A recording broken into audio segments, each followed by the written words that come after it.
Bonsoir, je suis très heureuse de vous retrouver pour ce rendez-vous quotidien relatif au 4e salon de l'eau et de l'assainissement. Nous sommes évidemment au CICES. Alors aujourd'hui, nous avons célébré la journée mondiale de l'eau et à cette occasion, une cérémonie officielle a été présidée par le ministre d'État, ministre de l'Hydraulique urbaine, monsieur Omar Sarr.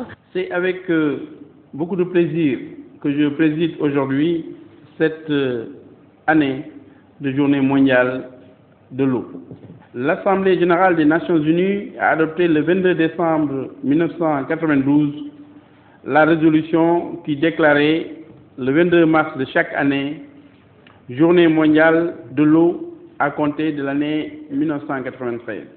Alors, il y a eu beaucoup de discussions, beaucoup d'échanges. Je vais vous citer quelques-uns des thèmes abordés. Bilan et perspectives de l'assainissement urbain au Sénégal.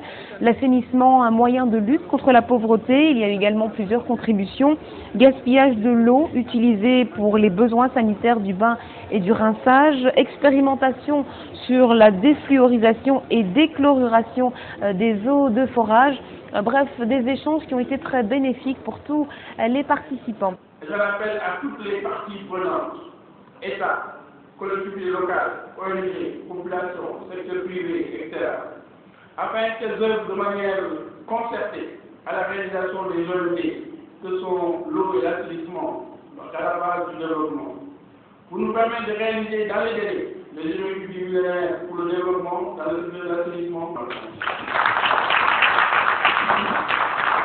Et comme tous les soirs, je vous propose d'aller faire un petit tour au niveau des stands. Aujourd'hui, nous sommes avec le stand de la communauté française de Belgique et son délégué général, monsieur Pierre Azed, qui nous présente ici les différentes technologies présentées par les entreprises belges. Eh bien, dans la région wallonne en Belgique, nous avons une expertise reconnue en matière de production, de distribution et d'assainissement de l'eau sous toutes ses formes.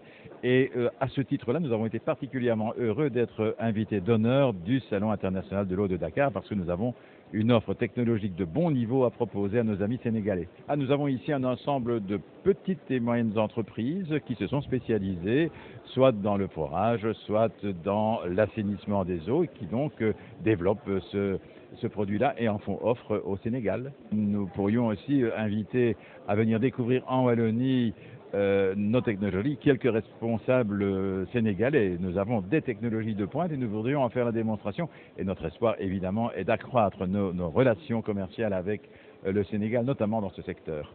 Alors aujourd'hui, nous avons rencontré le chargé de communication de la SDE à l'occasion de cette journée mondiale de l'eau. Cher Tidiane Fall revient ici sur les activités de la SDE.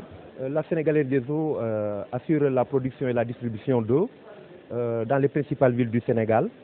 Chaque jour, nous fournissons de l'eau à plus de 4,5 millions de Sénégalais.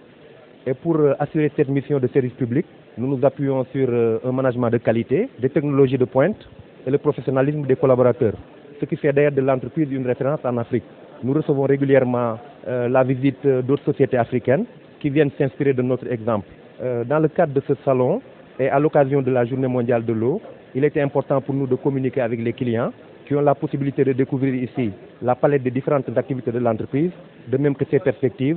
Il y a aussi des conseils utiles qui sont relatifs à l'eau potable. Bon, je pense que jusqu'ici, un peu partout en Afrique, on s'est surtout préoccupé de la fourniture d'eau potable. Mais l'autre volet me paraît très important, parce qu'après avoir utilisé l'eau, il y a l'aspect assainissement, qui peut être la cause de beaucoup de maladies hydriques. Donc il est tout heureux de plus en plus qu'on prenne en compte ce volet. Et ce n'est pas pour rien que cette année a été décrétée année internationale de l'assainissement. Et aussi c'est le thème de la journée mondiale de l'eau. Et je pense que dans toutes nos activités, nous devons nous soucier de cet aspect assainissement pour que le volet santé soit mieux pris en compte.